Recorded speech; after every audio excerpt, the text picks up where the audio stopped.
présidentielle 2024, Maître Sidiki Kaba promet une élection transparente. Les promesses du ministre de l'Intérieur sont dans Vox Populi. Avec l'administration territoriale, il s'engage à relever le défi de l'organisation du scrutin dans d'excellentes conditions. Les enjeux n'ont pas dévié notre administration de sa trajectoire faite de neutralité et d'équidistance, confirmant ainsi son professionnalisme selon le ministre de l'Intérieur. Son secrétaire général Alioune Aïdara Niang de soutenir que comme toutes les joutes électorales antérieures, les grandes administrations électorales du ministère de l'Intérieur, DGE, DAF, police, gouverneur, préfet, sous-préfet s'engagent solennellement à relever le défi de l'organisation de cette élection. À propos de ce scrutin du 25 février 2024, Le Soleil informe que le tirage au sort pour le contrôle des parrainages se déroule aujourd'hui. Des personnalités de la société civile,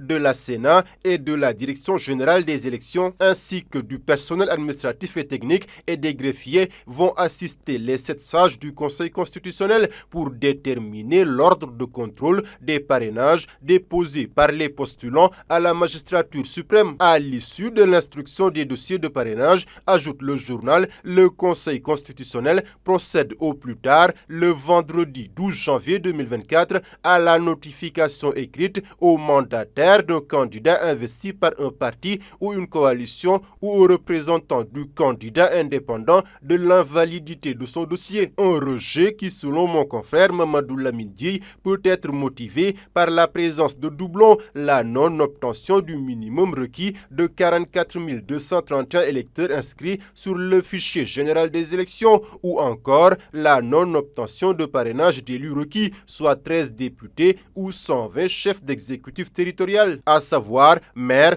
ou président de conseil départemental. Affaire de la pouponnière Keur-Yërmandé, Ndella Madior Diouf et ses 4 collaborateurs sous mandat de dépôt. L'information est à la une du quotidien Le Regard. Grand panel d'ajouter qu'elle est visée par plusieurs chefs d'inculpation et risque une longue détention préventive. Selon son avocat, Maître Aboubakri Barrow, sa cliente a été inculpée pour traite de personnes, exercice illégal de la profession de médecine, privation d'aliments entraînant la mort sans intention de la donner, obtention illicite de certificats aux fins d'inhumation. Libération revient sur une affaire de business dans cette pouponnière Keur-Yërmandé. Ndella voulait uniquement se faire de l'argent sur le dos des mères biologiques des bébés qui étaient en état de détresse. Mentionnent les enquêteurs. 2 des 6 bébés, selon le journal, sont morts pour mauvaise reconstitution des biberons et une utilisation du lait du 3e âge non adapté au nouveau-né. D'autres présentaient une diarrhée profuse et des vomissements entraînant une déshydratation aiguë et une dénutrition importante. Dans le journal La Tribune, Ndella Madior s'en remet au Tout-Puissant. Selon son avocat, Les Échos d'ajouter que les 48 bébés sont actuellement à l'hôpital Gaspard Camara. Arrivés dans un piteux état, déshydratés et dénutris, ils vont beaucoup mieux.